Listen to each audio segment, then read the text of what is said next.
अस्सलाम वालेकुम दोस्तों, मेरा नाम है हिना और आप सब मेरे साथ सीख सकते हैं चाइनीज़ लैंग्वेज बहुत आसान तरीके से। 大家好，我是海娜，现在开始今天的课吧。 Let's begin today's lesson.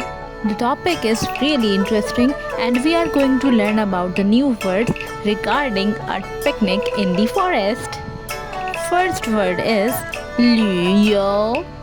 旅游 means travel or tourism. Number 2, 孩子 means child. And if we want to say children, we can add 们 as plural. 孩子们. Number 3, 船 means boat.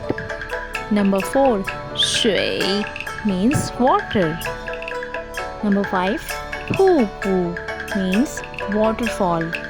Number 6, 山 means mountain. Number 7, 石头 means rock or stone. Number 8, 森林 means forest.